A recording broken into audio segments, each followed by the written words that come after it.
Dan.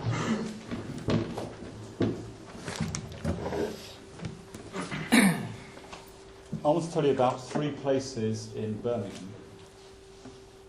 On the corner of Warwick Street and the rather grotty, run-down district of Digbeth in Birmingham's south side, there's a slightly down-at-heel pub called the Spotted Dog. This is, again, the centre of the so-called creative quarter, every city must have one, of the West Midlands, a place of dingy warehouses and empty lots. The Spotted Dog is perhaps the creative hub of this particular area. It's got lots of music and art going on there, and it's surrounded by, as I say, by empty lots. And in the early 2000s, a bunch of these lots got developed up in the way that Hank talked about, in the gentrification cycle. What was interesting was that shortly after the flats were occupied, a number of the residents complained about the noise. And they actually got a noise abatement order put onto this pub.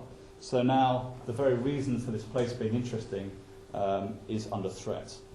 If you travel about a mile west from the Spotted Dog, you come across an area called Park Central. You may have seen it. You may have seen it in urban design. Basically, it's where a sort of series of failed Corbusian tower blocks were knocked down, and they put back this sort of medium-high density residential neighbourhood in this place.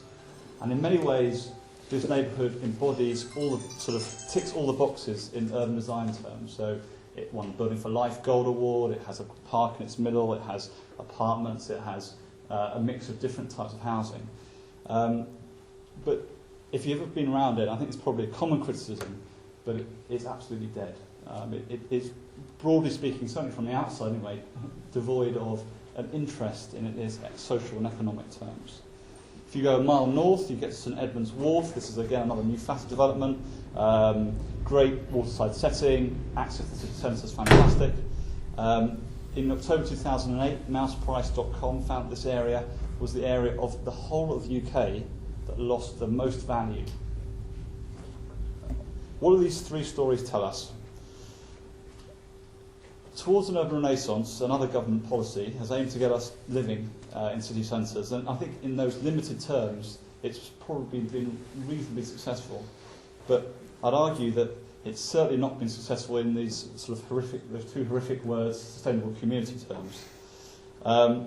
The arguments rehearsed in Towards an Urban Renaissance have actually dovetailed quite interestingly with the established need to both attract and retain what we call the creative class within cities. We were, in effect, building high-density, so-called funky urban developments because this was seen as partly as a way of attracting these people, the sort of people that drive innovation and economic development in our cities. But I suppose the question that we're faced now in a time of transition is, are these the sort of people who are actually developing our cities economically? Are these people who can develop a stake in the area? And how do we maintain this kind of development when the buy-to-let boom is finished? And I suppose the last question, as an urban designer, spending most of my time knocking down stuff that was built 30, 40 years ago, is how much long double-bank corridors, small space standards and single-aspect flats would be around in 40 years' time. So I suppose we need to come back to 7 minutes. I've got to talk about what we might think about, how we might approach some of the responses to this. We have discussed a bit about subdivision, and I think I want to talk about sort of the death of gigantism really here. We believe that, and I've said this before many times, that we need to think about much finer grain development.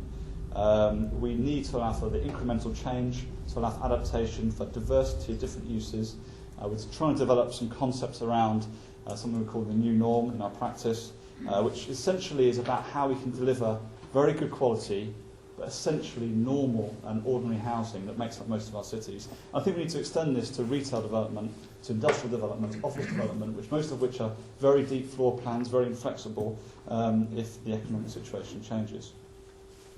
Most of our schemes have gone from a site to a scheme design. We don't actually divide things up anymore in the way that we used to. And it's meant that these schemes, which are too big, in my view, have meant that they've now failed when the economics doesn't quite stack up. So this comes on to my second point, really, that I believe that if the past year has taught us anything, it's that gigantism brings with it massive risks and massive problems. We've seen the death or the near death of banks, house builders, regeneration agencies, ISIS, all these other different people who are basically sort of failing, really. And I think we have a great opportunity now, at a moment of transition, sort of the crash that's around us, to look at new ways of doing things. I mean, even Sir Bob Kerslake, who basically has £17 billion worth of money to spend every year in the Homes and Communities Agency, is looking at new ways of doing things. We're thinking about, in our practice, we're thinking about how we can divide sites up. We can divide it right from the block down to the lot, down to the plot.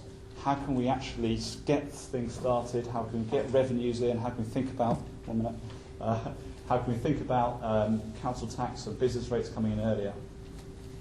I believe there's definitely a market, definite opportunity for self-build, self-procurement, local building companies, small trading schemes, etc., etc. I think we also need to look at the points that were made earlier about public space. I actually think we are coming to a point now where we look at public space much more interestingly. We believe it can be messy. We're encouraging uncontrolled interaction. We're removing segregation, the sort of naked streets examples. I think that's a great opportunity there. And finally, I think we need to rethink density. I think we've built too high density in some locations, and we've thought about flats only. And I think we can develop really good quality, medium density schemes which give everybody their front door, everyone a backyard to play in, where you can have diversity and adaptation and still sort of support local services. So to sum up, it's probably a case of designers thinking less about cleaner, safer and greener and more about messier, livelier and tenser. Thank you. Okay.